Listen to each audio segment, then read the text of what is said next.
امید ہے کہ ہمیں اور عوام کو نہ لڑوایا جائے، اور اگر وہ کہتے ہیں کہ لڑوانا چاہتے ہیں تو ہمیں کیا فرق پڑتے ہیں؟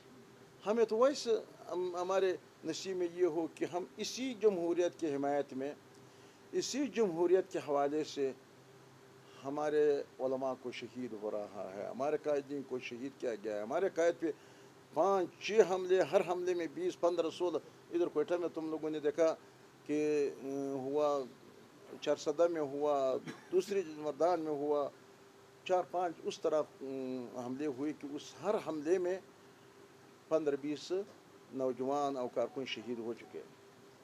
لیکن ہم ویسے وہاں سے ماننے کے لیے کیا مل رہا ہے کہ تم لوگ جمہوریت کی بات کرتے ہیں اور جمہوریت تو کفر ہے. لہٰذا ہمارے مولانا ادریس رحمۃ اللہ علیہ شہید، جو ہمارے سب کا استاد اور مدارس کے سربراہ اور ایک شیخ الحدیث اور جمعیت علماء اسلام کا سرپرست اعلیٰ، ان کو اس بنیاد پہ مار دیا، قتل کر دیا، شہید کر دیا کہ انہوں نے ایک، جیسے کہ ہمارے لوگ تو جو بھی صحیح بات ہمارے سامنے آ جاتا تو ہم اگر کوئی صحیح کام کر لے مخالف ہوئے وہاں پہ ہم حمایت کرتے ہیں، اور خاص کر ریاست پاکستان ہمارے اداروں کا.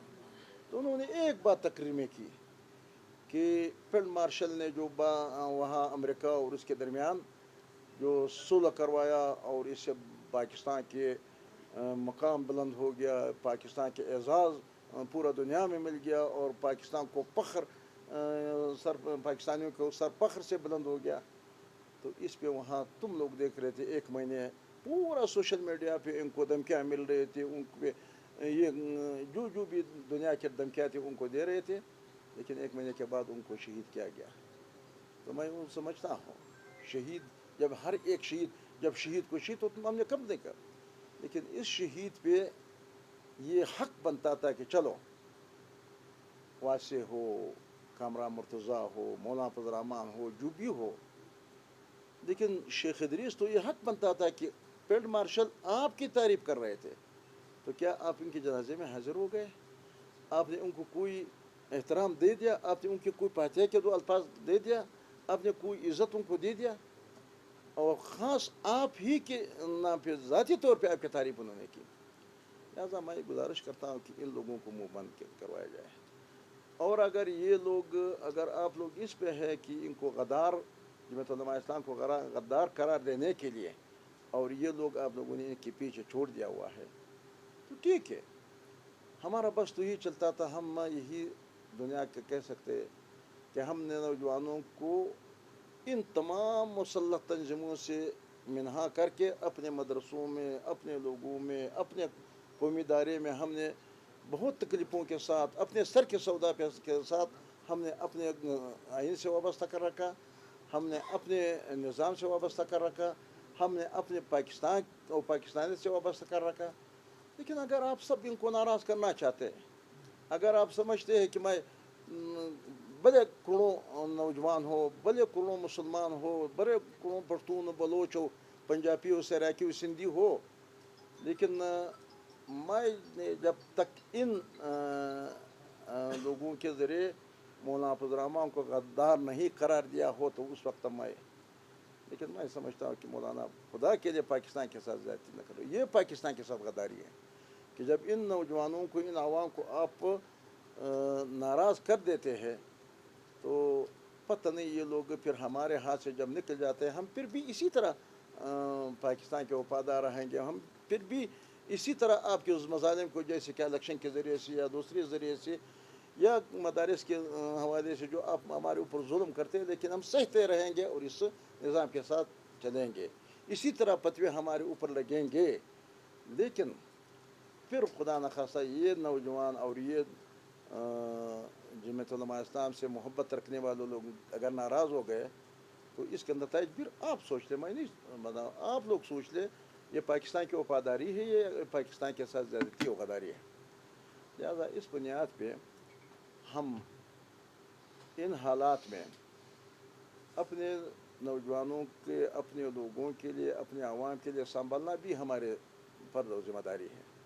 اور ہم ببانگ دہل ہم نے پہلے بھی کہہ چکا ہے، ابھی بھی کہتے ہیں کہ پاکستان کے سیکورٹی فورسز جو بھی شہید ہو رہا ہے یہ ہماری ہی شہید ہے، یہ ہماری ہی بائی ہے، یہ ہماری ہی ماتھے کے جمر ہے، یہ ہمارے ہی سر کا تاج ہے. لہٰذا کوئی اس طرح نہ کوئی گناہ کی تنخواہ اگر اس کا سیاق و سباق آپ لیا جائے تو مولانا کا مقصد یہ نہیں تھا کہ کسی کو تانا دینے کے لیے یا کسی کو کہنے کہ آپ تو تنخواہ پہ شہادت دیتے، نہیں، قطعاً یہ نہیں ہے.